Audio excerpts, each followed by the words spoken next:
Looks like we're live. Good. It makes me so excited every time. I'm like, ah, live.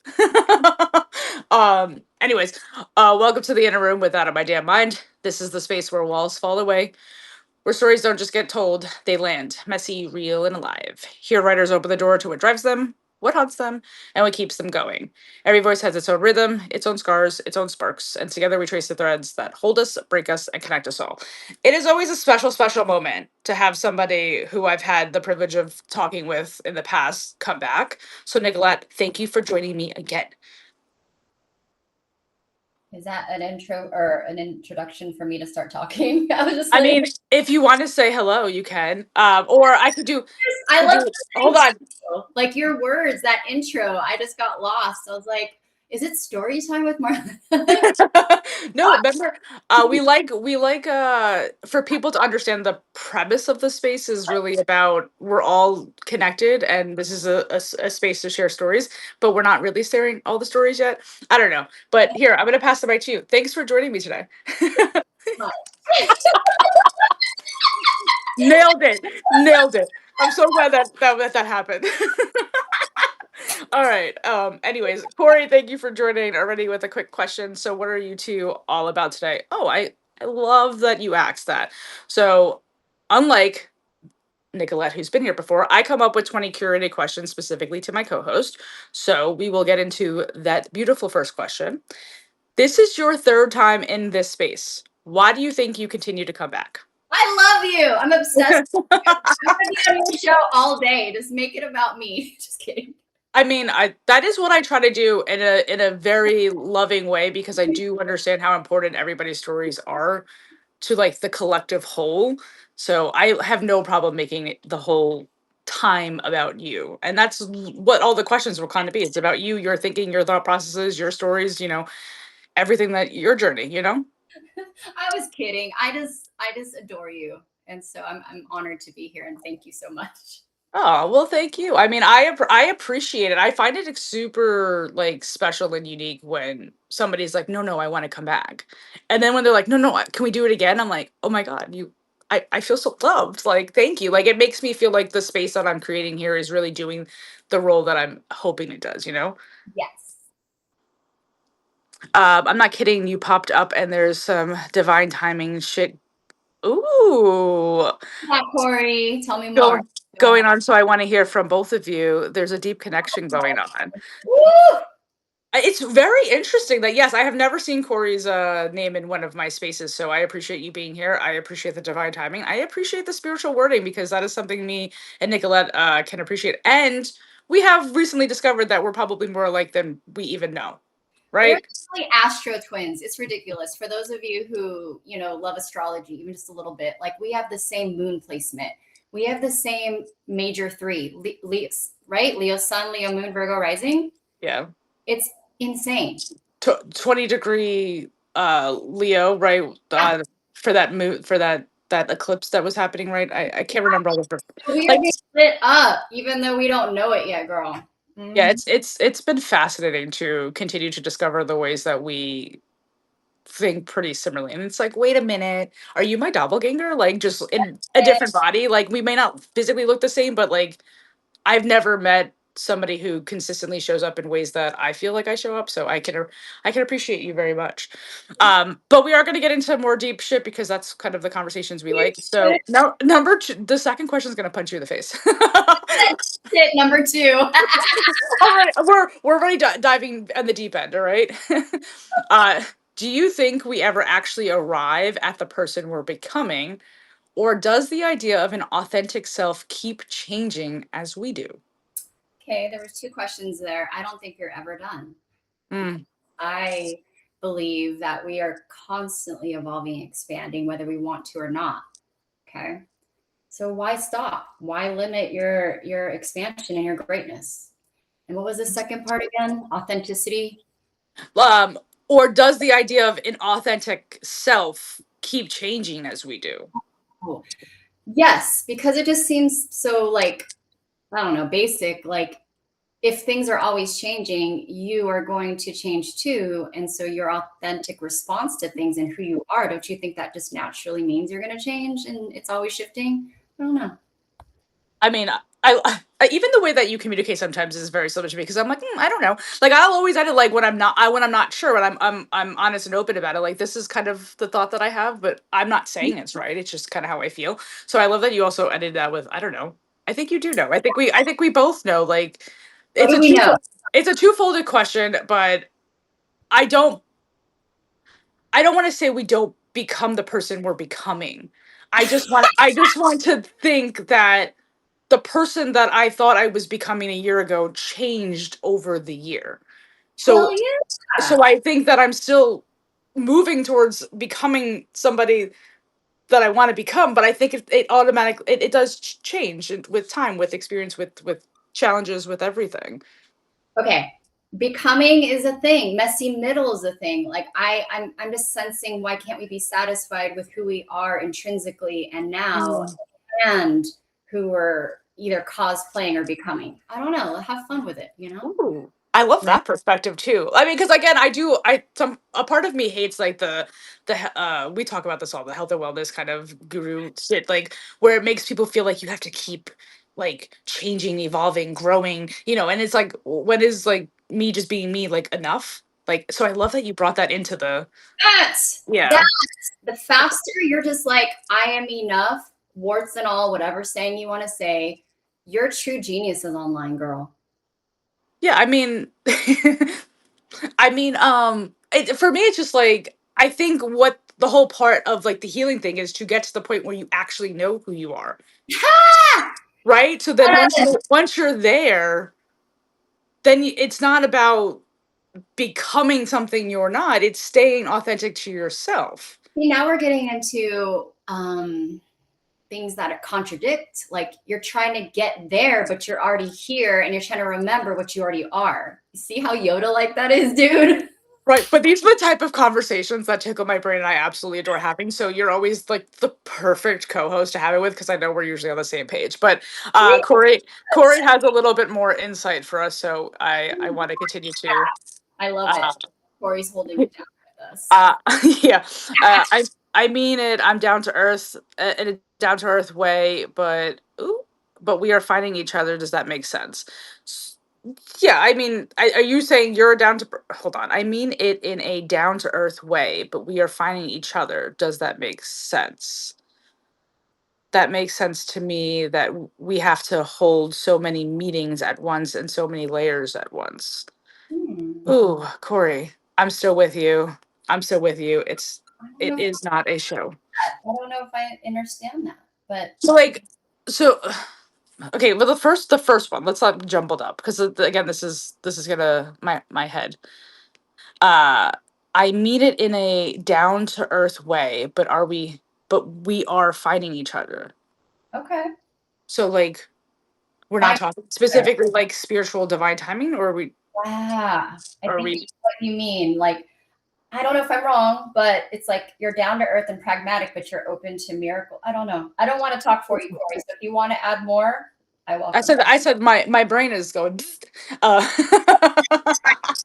Ask uh, another question. Yeah, yeah. Yeah, okay.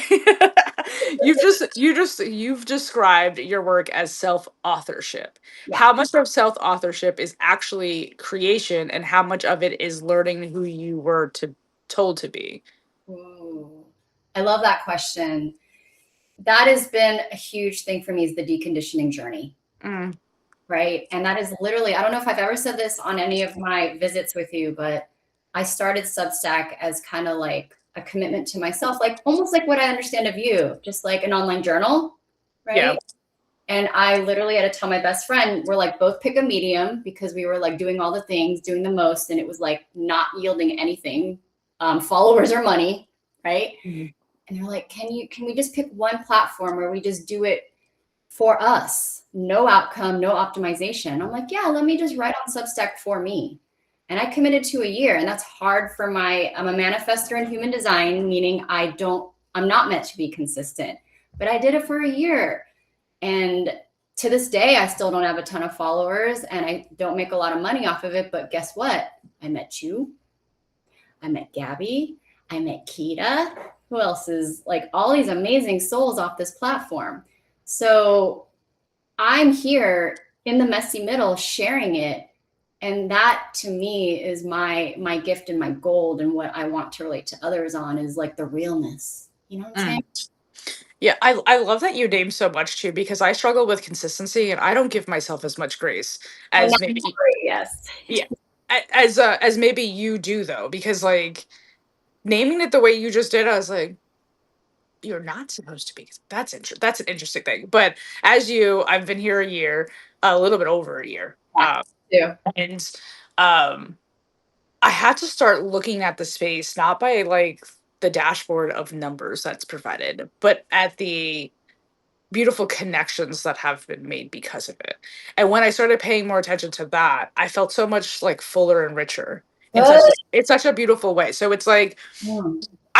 and you guys have called me out on previous shows like that you guys that you've watched with Gabby is like I say I have no friends, but when I say that it's like in my everyday life, like right down the street that I can just go get a cup of coffee with and then like go for a walk or something. I don't have that right now in my life, but I have an amazing community because of this space, and I'm grateful that you're a part of it, and I'm grateful that now Corey, who said, "What I mean is we are finding our spiritual soul sisters." Yes, that's what I was thinking you were saying. Yes, this is the time when you are meeting your people. We are on the age of Aquarius.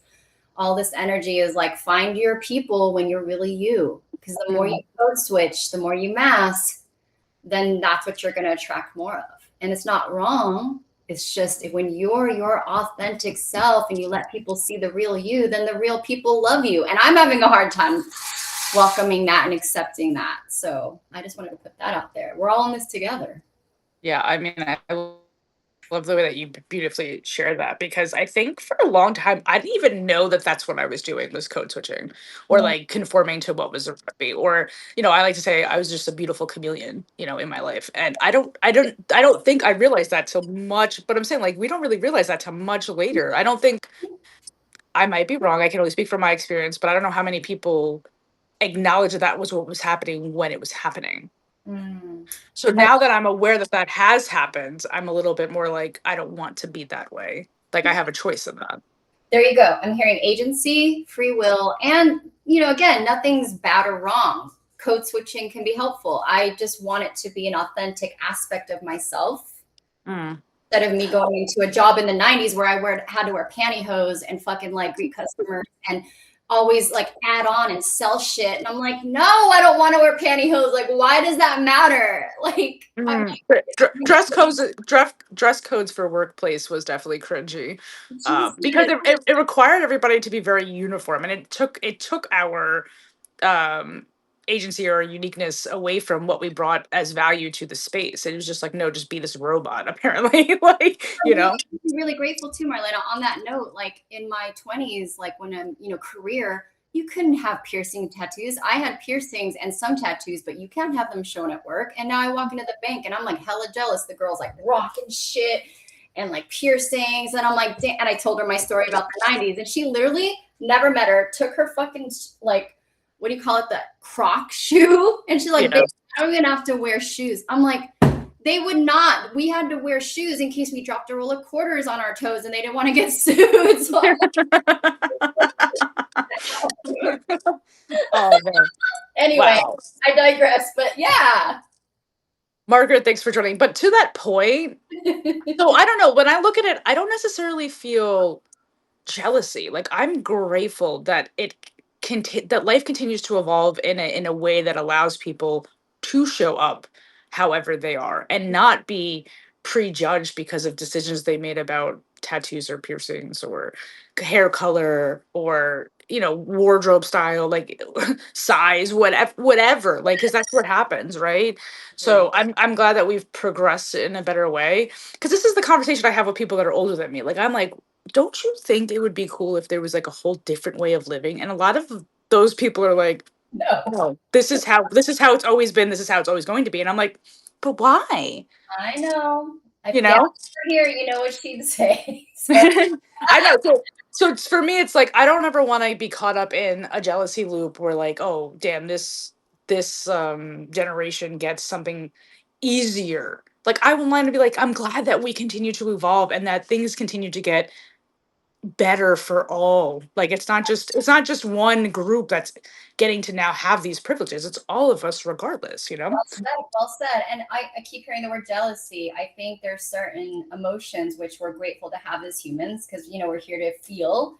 But when Right. we let those energies, and I'm not saying you did, but when we let them like keep us separated from ourselves and others, like jealousy, worry, guilt, fear, shame, I just wanted to name that. Like, I like the way you're like, dude, it serves us all. Yeah, we're not jealous of the new generation, even though I could be. I'm like, damn. Anyway, I mean, like I said, there's always a little bit of moment of like, I wish I didn't have to go through, but there's like another perspective for me that I choose to sit with more, and that's I'm glad it was us that got to kind of pave the way for somebody else to have it a little bit easier, because everybody has to do that. Like that's we're all here to help kind of in that, you know. that's a Um, way to say that we paved the way. And then just for like perspective, so every generation goes through this in some way, shape, or form. Like, this is the way we did it. I can't believe the new people are doing this. That's just how it happens, right?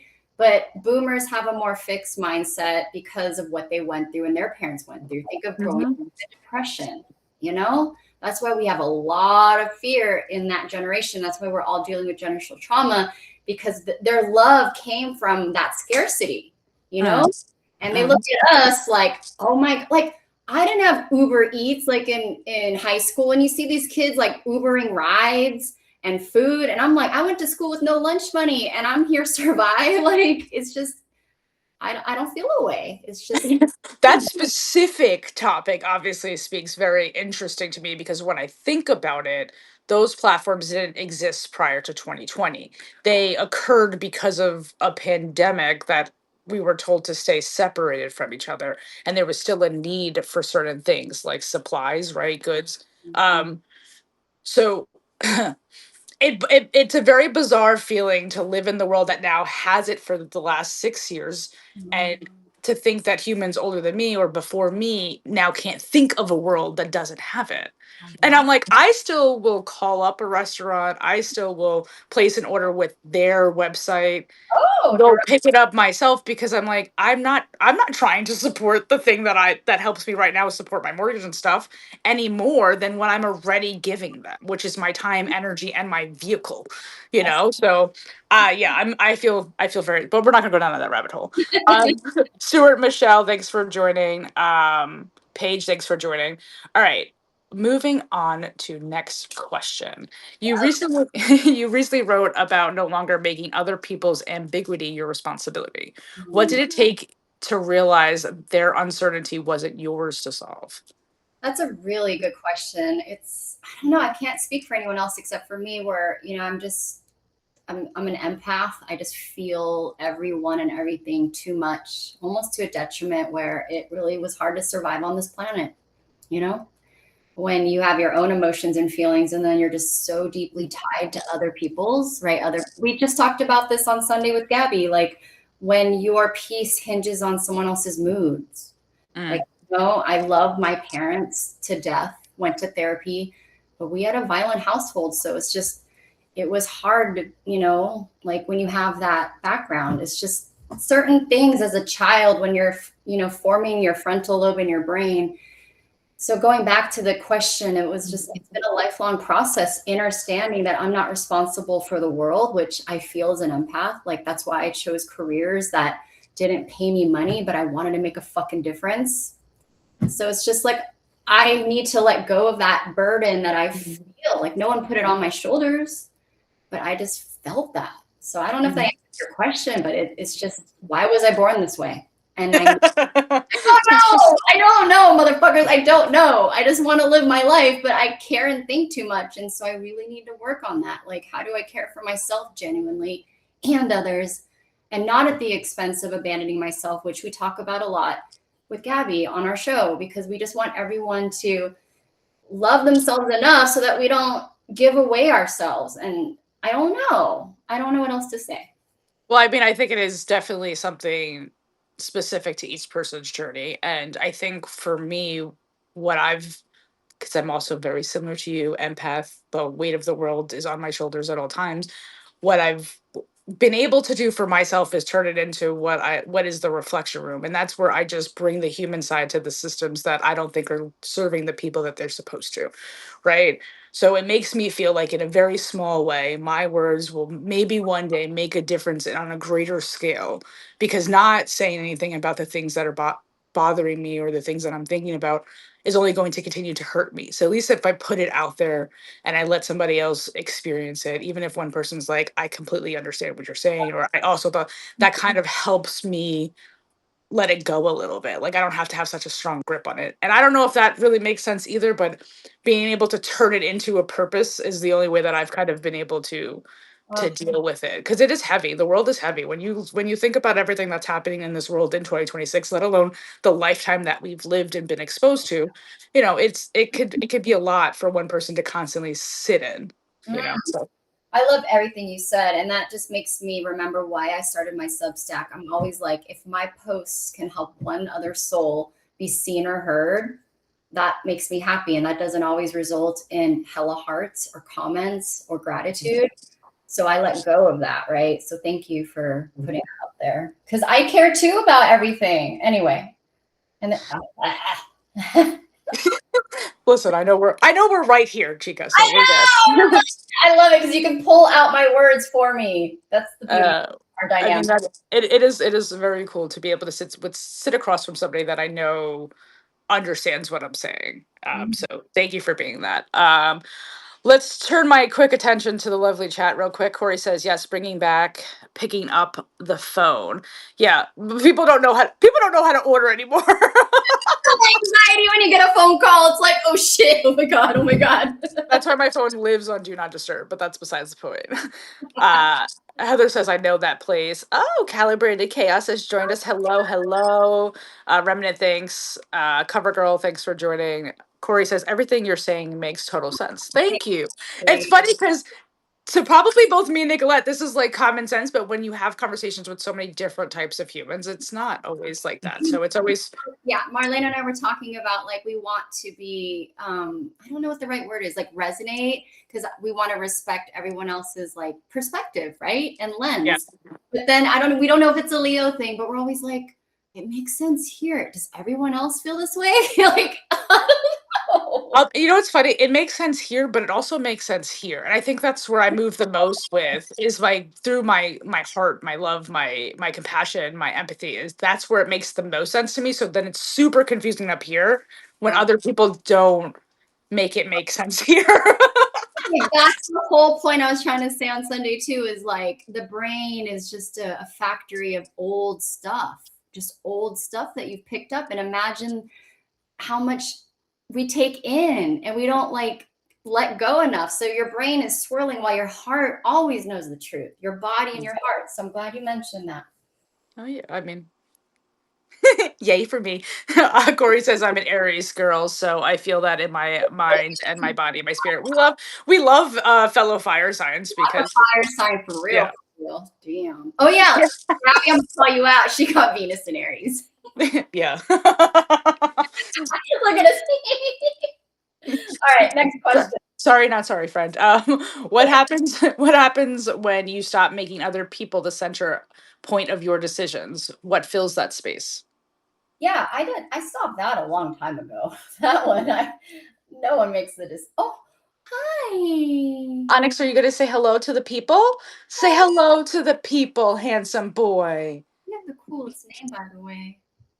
He knows. All right. Sorry for the quick distraction. Every time he sits next to me, I'm like, all right. So you said you stopped making other people the center point of your decisions. So what fills that space now then? Oh my gosh. Since I make my own decisions, sometimes I have decision fatigue if we're being real. Mm, Especially when you're not like in a partnership, you're just like, damn. And I don't want to sound like, because I want to honor privilege, like I'm grateful I have food. Because, I had times in my life where that wasn't always available. So I'm just like, what am I going to eat or what am I going to do? So I don't know if that answers your question, but making the decisions like the CEO of your life, like I'm Venus in Cancer. I want people to make decisions for me sometimes, but I don't like them. The rebel in me is like, no. well, well, I mean, I'm like, nope, I make the decisions, but why don't you make one that I like? mm. I like that you're naming it though, because I think decision fatigue is not talked about enough in somebody who's singular to their world. There's nobody else in it to even like what are you gonna watch for TV or like what are you Exactly. gonna how are you gonna fill your day? Like you get to choose all of that every day. And that And is such a blessing. it is a blessing because growing up, like, if I had church and I had school and I went to work after school, like I had no time for me, right? And now to be at this place where I'm almost 50, where I created my life and it's still scary without a blueprint to always make the decision and have so many options, you can get into analysis paralysis, And then like growing up with no like cable because we couldn't afford it. Now there's like hella streaming services, and you're like literally like, I don't like that. I don't like that. I don't like that. I don't like that. It's just too much. Yeah, I mean, it is a lot. And to Gabby's point, she says, "Make what I like." I mean, that was kind of a fire line. So, Thank uh, you. but she also says, "Decision fatigue is why I meal prep." So this is okay. That is Everyone, the tagline, bitch. Gabby needs to just, that's why I meal prep. why I meal prep. So this is like my thing is like I've been open and honest about an elimination diet that I tried for 4 weeks, and now I'm slowly just incorporating things that I was supposed to eliminate out. And having such a minimal ability to just like this is all it really took the joy out of nourishing myself. Oh, yeah. That's what elimination diet will do. Absolutely. And we know it's temporary. But yeah, there So ain't no. I'm like so there's got to be a balance from like decision fatigue to there's no decision, this is what you're eating every day of your life. Like there's got to be a middle place, that serves a lot It. easier. Middle place. Because, see, yeah, I've gone through disciplined times in my life, and y'all are meeting me where I'm literally, I need to let the baby out with the bathwater. Like, I'm so fucking tired of dieting and controlling my shit. I need to love my shit and let her be. But sometimes that's too wild. Do you know what I mean? So I'm trying to figure my shit out. Right, that's it's like that happy middle place. It's like Yeah. we know it can exist, we just don't know exactly how sometimes, but that's okay. Okay. That was a good segue. All right. All right. Uh, all right. How can you tell the difference between something requiring patience and something you're using patience as an excuse to keep tolerating? Oh, that's a dude. That's a.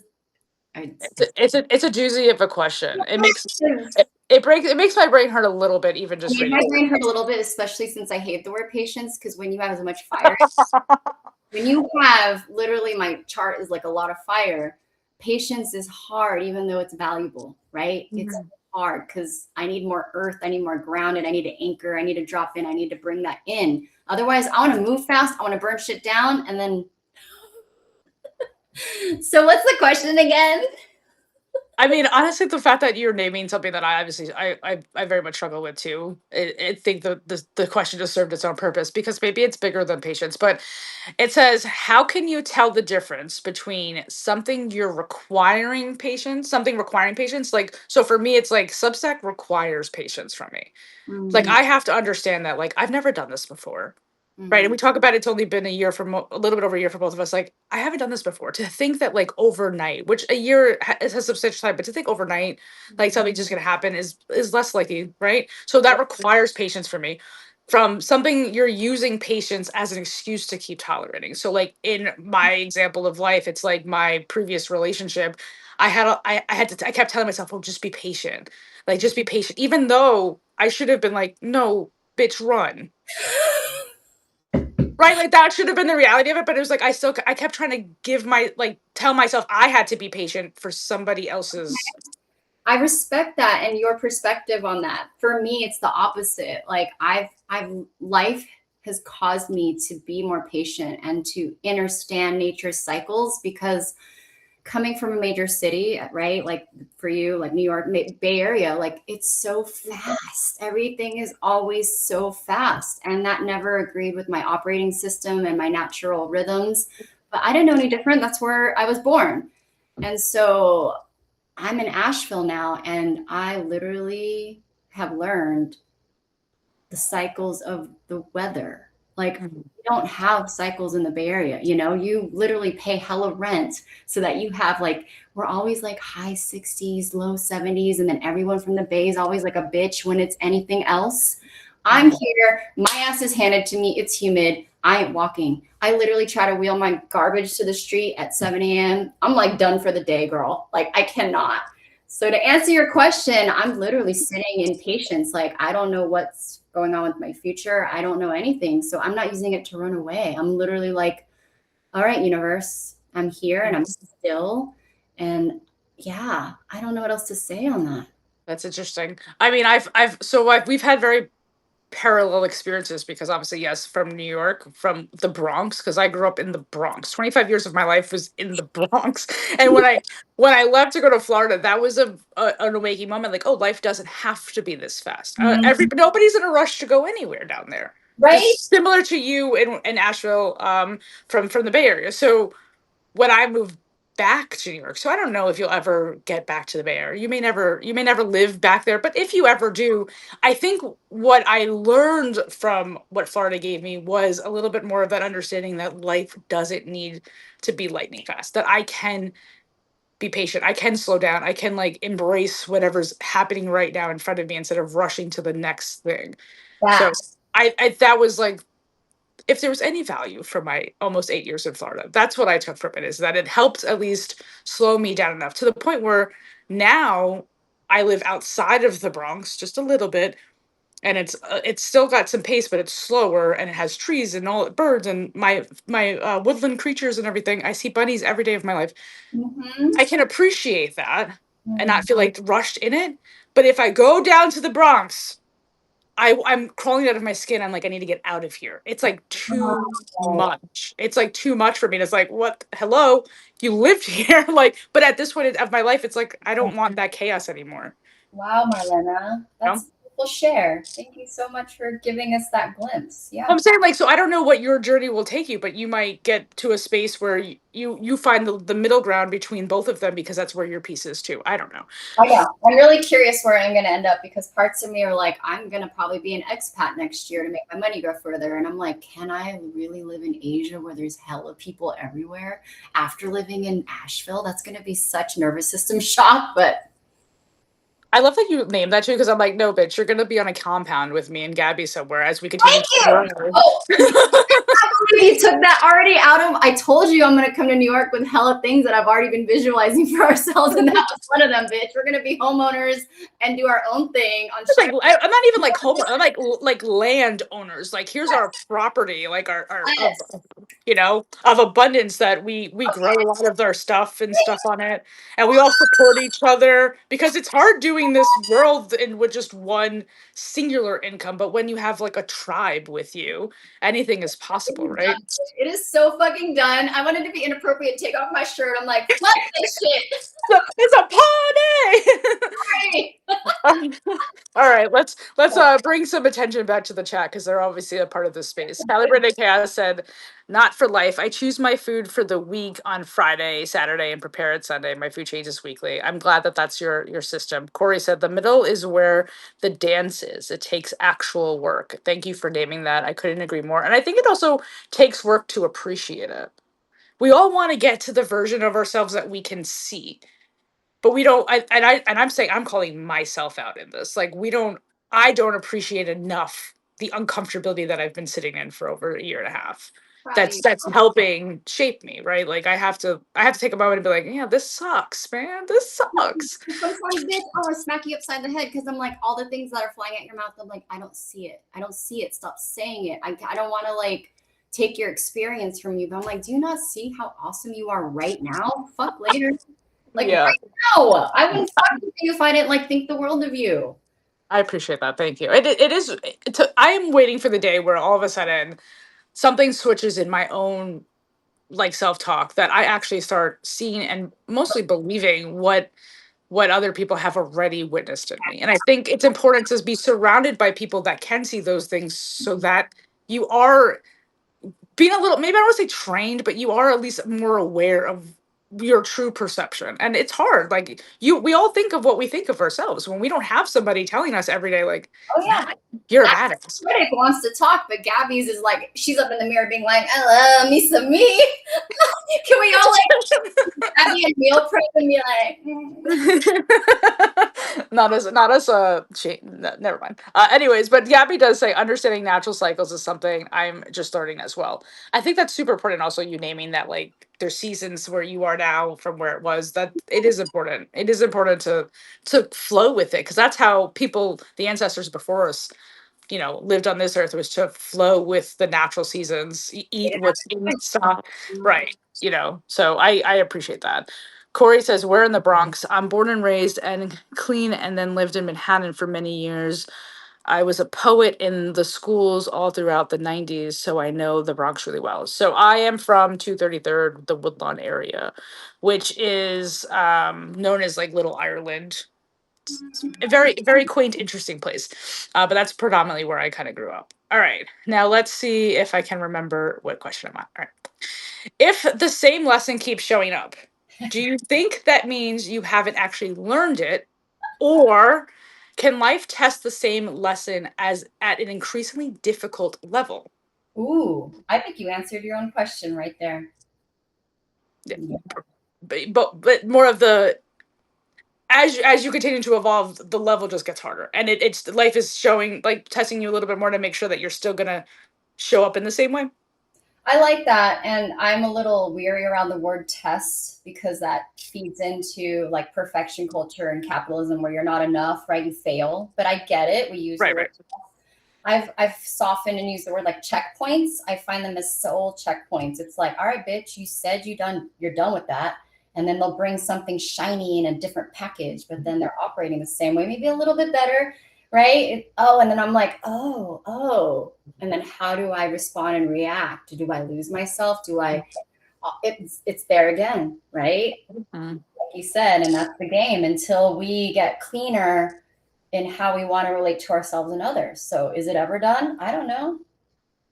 Yeah, probably not. Probably Probably. not. And I mean, I don't want to like sound sad when I say that, but at least, It's not sad. If you embrace life as an yeah, experiment, like just find curiosity and fun and joy, then who cares? Like we put so much stock in shit. Like who cares? that is very true. We do put a lot of stock in shit. What's the Um, idea? We need to keep things funny and light too, right? Like, come on now. we do, and that brings me to a quick like. Meow. So I Mm, have this lovely book, and since we've had some nice people in the chat be so present with us, I'm going to ask somebody in the chat to drop a number for me, and then we'll move forward with the next question. And Corey says, "What are some of your strategies for getting through the shaky moments?" I love that question. I'm always okay. So, human design, if you don't know it, has been a modality I learned about 13 years ago. And it really gave me information on how I operate. And so, my profile line is a 1-3. And essentially, I'm here to investigate and like learn through trial and error. So, when Corey asks what strategies through shaky moments, it really depends on how I'm feeling in the day, what is the level of oh shitness, because if I'm highly activated or triggered, I'm not going to be able to go into my cerebral toolbox and be like, well, let me do this calmly, because I'm not coded as a calm person, like like all over the place. So it could just be like awareness, like oh shit, I'm feeling this way. And that's why, our tagline on Decode Disrupt is where insight meets interruption. Because if you just interrupt that shaky moment and you don't lose yourself, you come back to your body and you go, oh, I'm having this human experience right now. I'm really scared. I'm really hurt. You know, then you're starting to bring the attention back to yourself and your inner child or those parts of yourself that just really need to feel safe and seen. So we can go on about strategies, but I hope that gives you a little something. I mean, I think naming things is probably everybody's biggest struggle in the beginning of these type of situations. Because, like I said, I earlier, like I don't necessarily think I knew what was happening when it was happening. So being able to, I think the pause that like we talk about, like instead of just always reacting to what you're experiencing and actually pausing helps kind of enable you to actually name it. Mhm. My strategy is kind of a little bit more like drink water, go for a walk. Like That's amazing. love my dog. Like though like in moments of like uncertainty and shakiness and I'm not really like feeling great, it's Yeah. like, "Oh, did I drink enough water today? Probably not." Am I hungry? Probably. Have I been outside? Did I get some vitamin D? Probably not. And if I didn't, then maybe I'm going to start there to see if that helps And it sounds so like cliche and silly and stuff. And I heard it in some of my darkest times, and I was like, oh, so that's kid. But then I started doing it, and it did genuinely help kind of that pause that I needed to then be able to name, well, what am I even feeling? What and kind of investigate that a little bit further. I'm really proud of you to make that your baseline go-to. That's awesome. That's like health coaching 101 that you got in your back pocket as an automatic place to go. Like, I see you. That's Yeah, awesome. I mean, it's the only place to me that like makes sense in my mind, and a lot of things don't usually make sense in my mind. So if I could find something that's like, okay, well, yeah, no, this works for me, Yeah. then I'm gonna keep using it. Thank Honestly, you. oh, Go ahead. sorry. No, no, One go ahead. to add to that is yes, I have cats. And so just coming back to them and being silly with them and then like putting, like, I know it's cliche again, but putting my feet on the earth, right? And like you said, water or dancing, just one song. And then I'm already like, what was I tripping over? Well, that's funny that you name that because music is super important to me. So I don't really have rhythm. I'm not really a dancer, but if I throw on any type of music, I'm in a completely different There trance. you go. So Music, vibration change, right? Okay, absolutely. dancing without performing or making it look good. Y'all, the ancestors were dancing. We need to dance to Move listen. your body. Like, let it be cray, Kita, thanks for joining. All I right, so Gabby dropped a number 7, which this is an interesting question. Just know it's not mine, and it's from the book called "How Far Would You Go?" Okay, what would you most readily die for? Jesus. I know we were. I was trying not to be morbid, but she picked 7. You will readily die for. Oh my God. Like, what hill would you die on, like today, if it cost you that, you know? I don't even know what to do with that question. Like, All I'm right, so I'm gonna go to 17 and or not 77. on Twitter. I will give you an answer, but it's just I have to pull shit out of. I don't know. Anyone in the chat have an answer to that? Like, I'm gonna Um, or that's not um, constructive to me.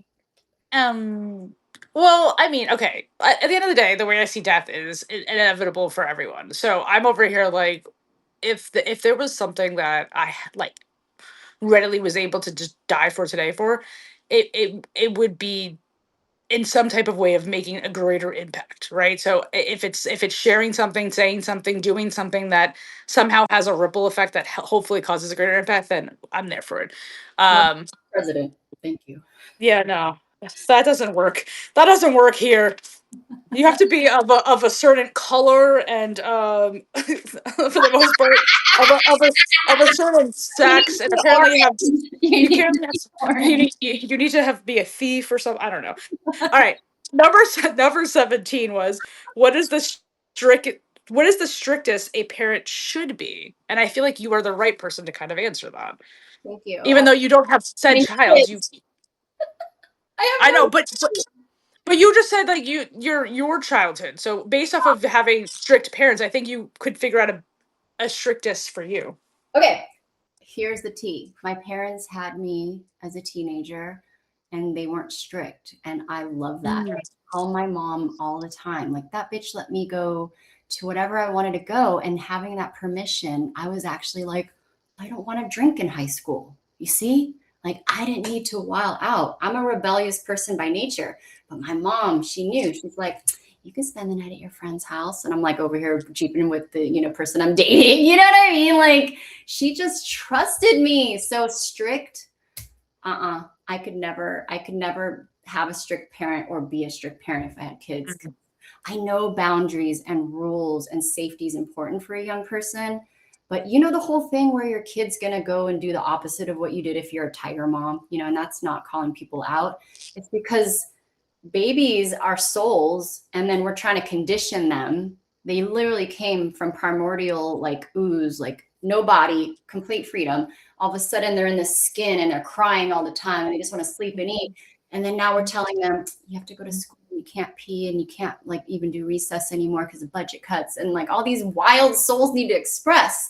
So in my opinion, they don't need strictness, they need containers and support and safety, but I think they need room to express and grow and make mistakes and know that their parents support their unique dreams instead of, you're going to be a doctor, bitch. Those are my 2 cents.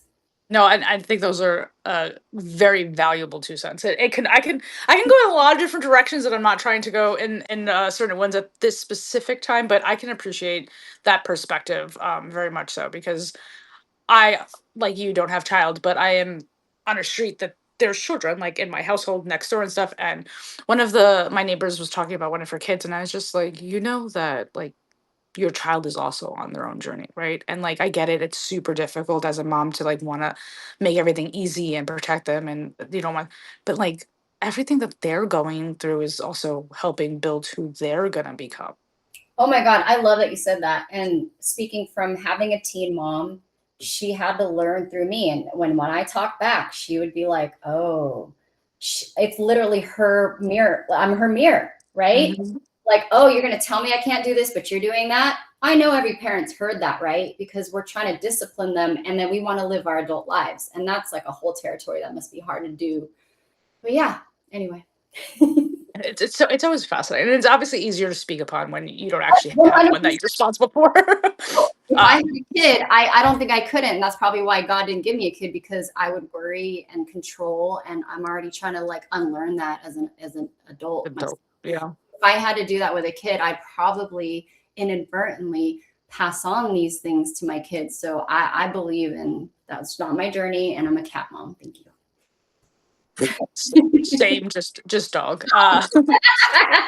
Um, Corey goes, there are so many types of death. There is the spiritual death, the emotional death, to the physical death. The only thing that I would physically die for is my children. But of course, I would figure out how to stay here so I can continue to be there for them. I thank you for naming that. Yes, that's beautifully said. Well said. All right. Do you think becoming more self aware actually makes life easier? Ooh, it's one of those like two sides of the coin. Because that whole phrase, ignorance is bliss, Mm, it really very true. it is, Very right? true. Like, I'm just gonna go through my day and do my thing and not give a fuck about what I do to other people. But there's a thing called karma, and what you do comes back to you. It's as simple as that. So the more self-awareness, you can be highly critical and in your head all the time. And if you already have that predisposition, then self-awareness is one of those things where if it doesn't come with grace and compassion, lightness and joy and other things to soften it, I don't know. How do you feel? I feel always fascinated when somebody's like, "Well, you're like really self-aware," and I'm like, "Yeah, that doesn't make any of this easier."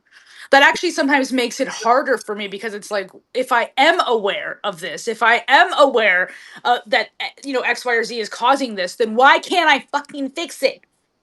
Ooh, that's a whole thing. Yep. Yeah, I'm not even gonna comment because it's that tendency. I see it.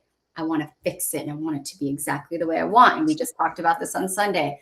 We can't control things, but can you still keep your center or your peace? right, right. Mhm. So yeah, I don't think it makes it easier. I think it adds a different layer of Oh, so you're complicated. definitely saying more self-awareness is not easier. Yeah, I would say arguably you're correct, but I also think self-awareness is the Well, key. I don't know. right, I don't wanna be ignorant. No, no, No? no. I like being self-aware, but I don't think it makes my path any easier. Hmm. Okay, I'm gonna play contrarian. That Please is do so. that is a belief you have right now. I Right, believe if you want to have more ease in your life and be self-aware and you want that, you can have it. right, that's the balance, that's the skill that I'm trying to. And each person has to figure that out as life evolves, in my opinion. So, Yeah. ooh, Uh, what do we have in the comments? Peter says truth, Gabby says truth, and then Gabby says self-awareness is a double-edged sword. Oh, I love it. I love the energy in here. Like so much gratitude and love for y'all taking the time to join us. Like, oh, just gives me so much life to be with such amazing, creative, tapped in souls with, yes, I'm going to sing your praises, Marlena, because I met you the first time I was on this show when I was in the shit in Nashville. Like I literally broke up with the person I moved out here with. You remember? I had no community. I was just blah.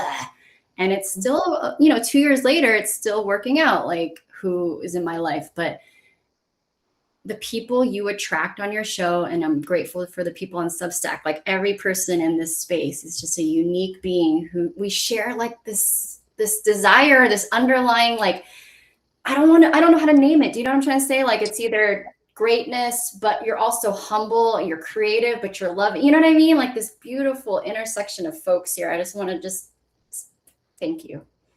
Oh, thank you. I appreciate it. I mean, like I always say, this space wouldn't be anything if it didn't have all the people in it. So I appreciate everybody that shows up live, and then I appreciate anybody who watches any replay on any of the spaces that you can do so.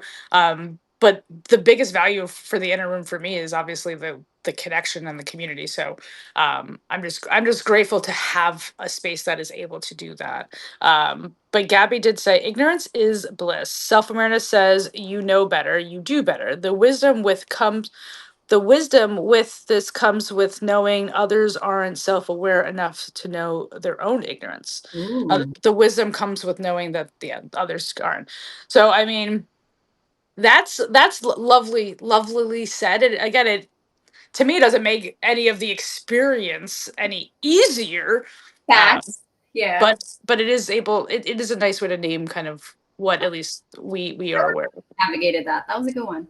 Yeah. um is there anything you're currently being asked to practice that you initially no that you intellectually understand but still haven't figured out how to live?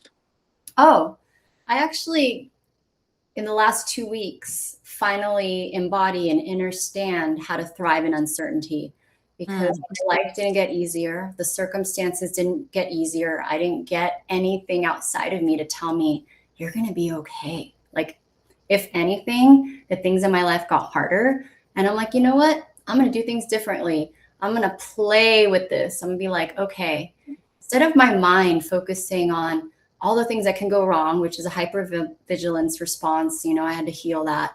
It's like, what if I use my energy, my mental, emotional energy for what if things can go right? What if I assume this family member is well and it's taken care of and not the expense of anyone in our family, which, you know, when you're dealing with someone with a terminal illness, it causes a lot of stress on the family. If I look at all the areas in my life that are uncertain, girl, I would not get out of bed. I mean, I think you're preaching to a choir, but I think a lot of people would feel probably very similar to that. So I um literally had that issue, like severe depression, and I'm so grateful to not go back there. And I have a lot of compassion around people who experience that because it's not a fun place and it's really scary. So my answer to you is like, I have to stay fresh and creative. How I keep my joy, and I'm also not head in the clouds, like you know, Pollyanna about life either. You feel me? So I don't know. I really want to yeah. celebrate that. Damn, dude, that's amazing, Nicolette. Like nothing's changing in life. No, but I'm happy and grateful and excited. And it just takes like one little mustard seed of faith instead of the worry. And that can shift everything and that compounds daily, you know? No, yeah. I mean, again, I always find it interesting how my co-host can say something that they are not really maybe aware that I might be experiencing myself. So you naming that was very interesting to me because just recently, right, we just had this whole eclipse situation happen, and Mhm. that day, I don't want to say ruined me. I don't want to say that, but it definitely wrecked me and I was like I was just emotional the entire day, and I was angry, and there was just so much going on, and then the next day Mm. all the same things were fucking happening, but I chose to not cry about it. I chose not to react to it. I chose to just be like, whatever. Life is wants to fuck with me to see what I'm gonna do, so I'm just not gonna give into it. Yeah. So intellectually, I know that I've survived the last 37 years and I am capable of continuing to do so, even when it's super uncomfortable to believe it. Like that's what I'm trying to learn is just to keep the faith of the proof that I already have that Good. like I'm Yeah. capable of, Um we don't like tests, we like checkpoints, but I will pass them, yes. Thank you, Gabby. Elena, thank you so much. Of And I course. appreciate you sharing that about the eclipse because that was a great example of what I just said in your direct experience. Same circumstances one day to the next, but it was how you reacted or didn't react. And that's all we can really do, y'all. Yeah, Right? So absolutely. simple. Uh, Kita has something to add to the conversation. Thrive in uncertainty. Beautifully stated. It's refusing to let the unknown paralyze you. It is trusting your ability to adapt, lead, and become, even when the path ahead is still unfolding. You may not have every answer, but you have enough courage to take the next step. Yes. Yes, Peter. Yes. Yeah. Yeah, and I think again, like that's articulating it to the point of maybe what we both are kind of communicating is just like that's where we're at now. Is like intellectually we know, again, circumstances haven't really changed, but the way that we react to them Yep. can, you know. And that's us taking our power back just a little bit. Yes. Ooh, I like that ad. Mm-hmm. Type. You're um all right. So I need somebody to pick a number between 13 and 20 because that'll be the last question for this because I don't want to We're respect people's time. 55 minutes, Marlena. Oh, I love that. We're in flow. So Uh, fun. every episode I'm like, why does it go by so fast? But like if I'm not doing this, an hour of my time sometimes can feel very stagnant. I Like when know. I'm waiting for an Uber order. Yeah. Like, you know? I just feel like hell on earth, like it's forever, huh? You're like, where? Come on, let's go. Well, I mean, one that's worth doing. Again, like well, like anything in life, we have after doing something long enough, you create different boundaries to protect your pieces. And I'm not as desperate as maybe I may be. Like I may be desperate, but I'm not that desperate, you know? Like to take the things that are not going to benefit me in any way. So, all right, we're going to go with 18. How cute that is. Let's do 18. Do Aw. 18. Yeah, so we're going to go with 18. What are you still completely fucking confused about? Dating. Oh my God. Modern dating. Mm, mm, mm. I'm glad we went with 18 because this will definitely close out the show because we could talk about this for a minute. Ah. You know what? And it's not even. I don't even want to just speak from it from like an LGBTQ community Okay. experience. I want to think that even like my sister is on those apps and she is hetero, and I think I've seen her date a lot, and there's so many different guys that she's been exposed to. So I know it's not just like us in the queer community that may Good be to know. struggling. Good. It's like just dating in general, Dating right? as well. Mm-hmm. And again, I think the times make it difficult, Mm-hmm. right? We have access to communication in so many different levels, but yet we struggle with it immensely. See, more options, more decision fatigue, less efficiency. Right. And I was like, proof. And again, I get it, like that there are different styles of communication, but like even like just in trying to develop friendships with other people, like I am somebody that will ask you, well, what do you need in this moment, because I'm not going to pretend to know. I don't know, and I'm not going to show up in the ways that I feel like I would want somebody to show up for me, and it not be what you need. I'm not going to waste that energy. So I'm definitely somebody who's even in a friendship way, it's like, well, what do you need? And if you can't tell me, then you can't get mad at me for not showing up in that way. Fact that you ask. I'm always the asker too. That's why Marlon, I'm like, what do you need? And then no one asks me what I need. And I'm like, okay. Right. It's like, so, oh, right. Because I literally just asked somebody, and I even put this on a note on Substack, like, what do you need in moments of uncertainty? And this person came back, and it was basically a lot of like different little small acts of services. It's like paying attention to small things is what they need. But did they want to finish, like, try to engage in the conversation and be like, well, what do you need? So, like, to that point, that's right there. I'm already turned off in all levels of anything because it's just like, oh, so I'm interested in learning you and understanding you, but that interest doesn't seem to be the same. And then also trying to remind myself, well, you can't expect yourself from others, right? Right? You're so right. That rub. That is a real rub. Like it's a Yeah, so connection. right. What? So how much of myself am I Mm, giving to anybody in any type of whether it's dating or just trying to develop a friendship with somebody before just being like, yeah, no, not for me. that right there, I think we're giving it a chance. And if we don't feel reciprocity, I don't know, why bother? I mean, to me, that's like a huge thing, but I also think that's something that the world struggles with at this time. Girl. Oh, you want to go another hour? No, I'm just saying. I have time. I know it's like, oh, we gonna talk about that now. Okay, shit. Well, I'm just saying, like, it's definitely a very interesting world at this time, and I don't think it's easy to just connect with people. So that's why this space is even more like I have more gratitude for it because it has allowed uh genuine connections to kind of flood through my life in ways that the IRL does not, right? So, Ooh, there's some good comments. I know. Mm. Uh So Kita said, I agree. And then she said, true, I'm done pretending, even with self. Calibrated Chaos says, modern dating is hard when you are self aware, self assured, have boundaries, emotionally mature. But why? Why? That is a good question. Why is it harder? Or do we need a dating app for people who are self-aware? I don't But know. I mean, like, how many people do you think would lie about it just to That's what I'm access? saying. I know. It's a slippery slope, but ooh, I don't Yes, know. it's like, but why having those things that I would have think that me, you, and Gabby, and probably even Keita would want to see in others in this world, right? Like you, I can't expect somebody to be those things if I'm not those things. So if I am those things, why am I not attracting other people that are naturally those things as well, or want to become those things? Because you're like we've talked about, we're I'm speaking for me and maybe you if it resonates. We have been in this like isolation period, right? And you can look at this from any angle. Like in the Bible, like God will separate you from people so that you can really go deep and understand yourself. Okay. So the field, meaning the people in your life, have to catch up to the new you.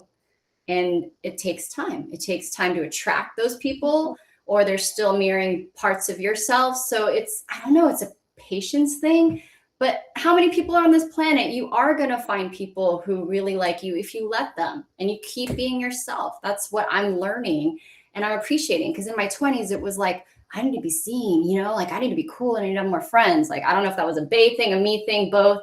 But now I'm like, oh my God, I have 3 friends and they're so nice. Chicago, one's in New York, and God, I wish we could like meet up for happy hour, even though I don't drink. But I'm just saying, like, they're out there, but I'm here, and that's okay. Right. So I was like, it makes me wonder that, like, at this specific time for us specifically, if it is by design, like to let it here, like, here's your taste to let you know that people like that do exist, but you still need time to incubate. Like, Yeah, you're still cooking, but we don't want you to lose faith in the fact that like these things do exist. yeah. So you get them, but you get them from afar. Like, Or don't lose faith and go back to old yeah. patterns, or what we say, breadcrumbing, to just a space filler. Like you Mhm. need to, like, I'm not telling anyone what to do, but for myself, it's like, oh, here's a warm body. Is that enough? I don't want to deal with anyone's shit without like an investment and agreements. Like, no. Yeah. No, like, 100%, and I do believe that I had very similar experiences as I communicated to you and Gabby, I think yesterday. Like, I used to have so many friends. Like I had friends from like every part of my life. Like, I had friends from school, I had friends from work, I had friends from my neighborhood, I had friends, because I went to a store and I made a friend there. Like, I could collect them. It was great. I was like, oh, like, and then life was like, you don't need all these people that don't actually see you. Ooh, that's a quality over quantity, right? That's Yeah. that's it right there. Because I'm like you, and I think we track as gregarious people, and I love socializing as much as I love my alone time. But yeah, I miss like walk. Okay, so in Oakland, we had a kava bar, not champagne, but have you ever had kava, like the Polynesian root? It's amazing. And Hmm. like Cheers, the 80s show, where it's like you roll up and you're like, hey, and you can get a hug and you can talk to another creative, another queer person. You can get a hug.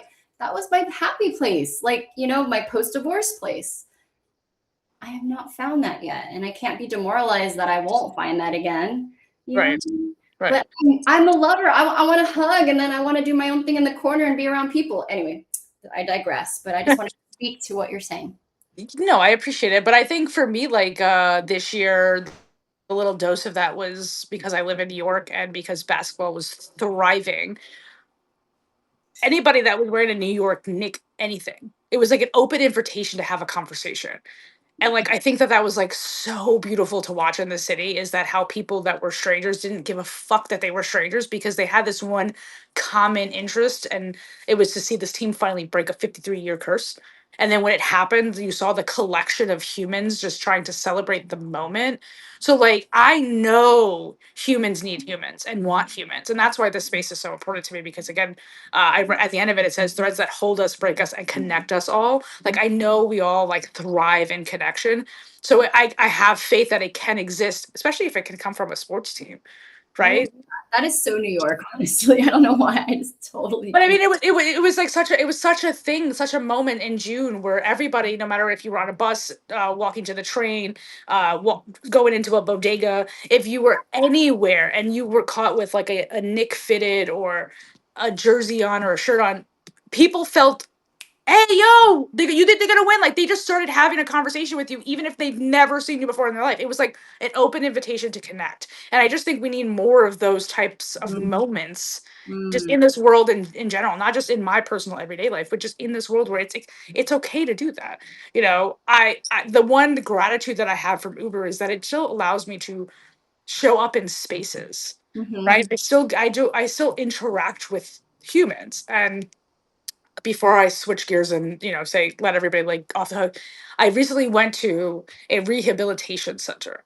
mm, Now I don't know what's wrong with anybody in this space, you know, mm. but I know the moment that I walked in there, it felt grim, it felt heavy, it felt uninviting, and I was like, I felt like I was this like little ray of sunshine that just like walked into this space because the elevator door opens and it's like I have people just staring at me, like patients just staring at me, nurses just staring at me because it's like right where the nurses station is, and I'm like, I'm just looking for room 536. They're like all the way down the right, and there was these three old guys that were sitting on their like walkers or they're in wheelchairs or whatever outside their rooms, and I kind of had to like squeeze through them. So I was like, "How you doing today, fellas?" Again, just trying to bring light into a place that felt so like, ugh, I feel you on that you 100%. know. We So need it's just like a light of sunshine. Mhm. right, like people, we all need that. I think in this world. So connection is important, obviously, to me, and the way that we do it has been very interesting in 2026, whether it's dating or developing friendships. But I have to think that it's all for a beautiful purpose. you know. Oh, I'm totally in my mind seeing that scene. Thank you for sharing that. I'm sure you brought so much joy just with Well, your.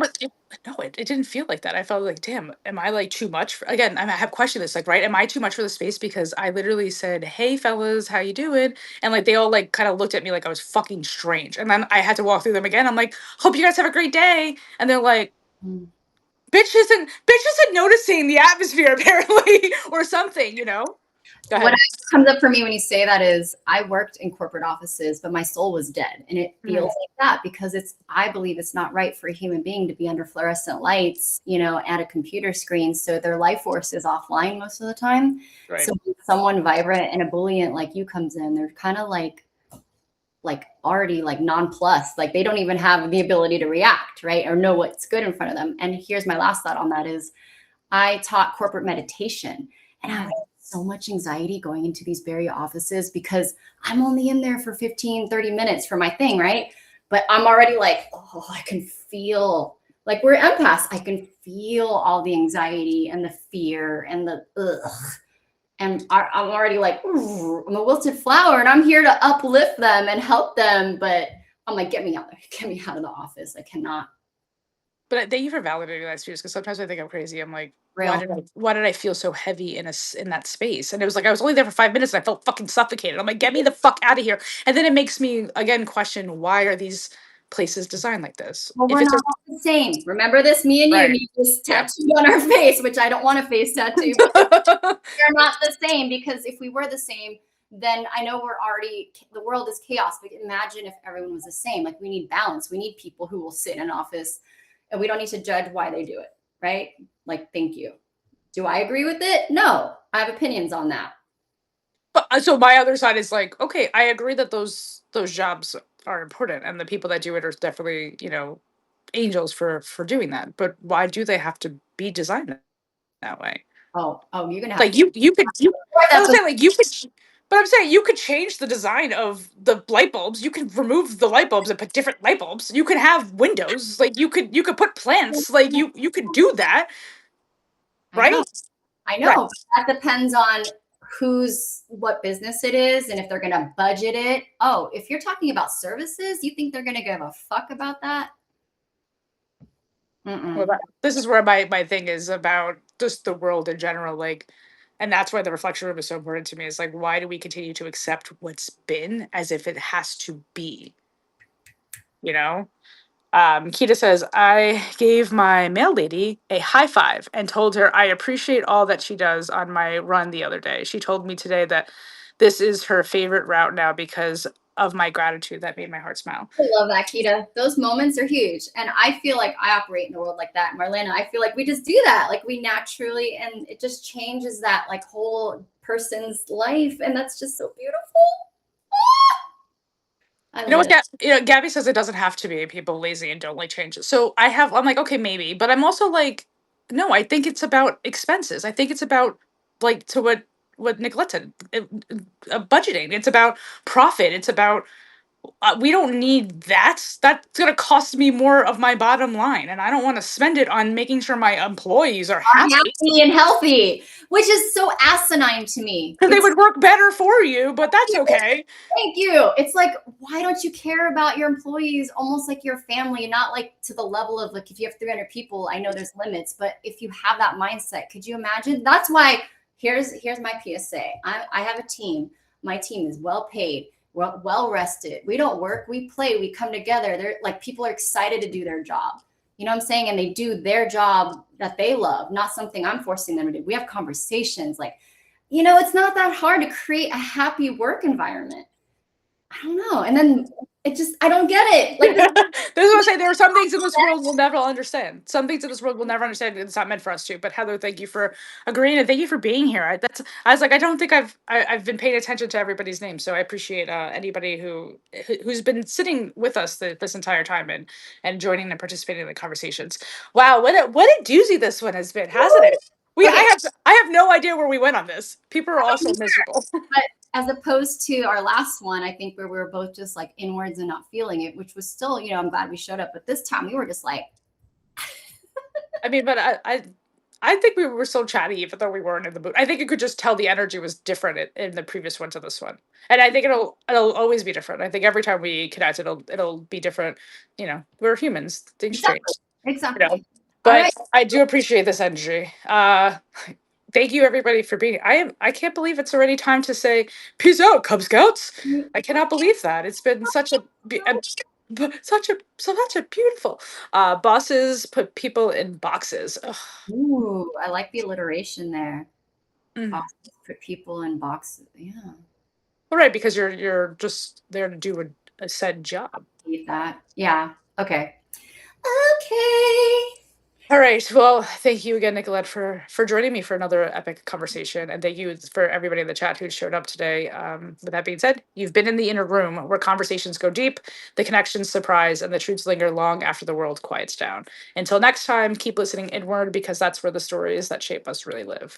I hope you all have a beautiful day. Happy Tuesday. So much, Bye. everyone. Thank you. Bye.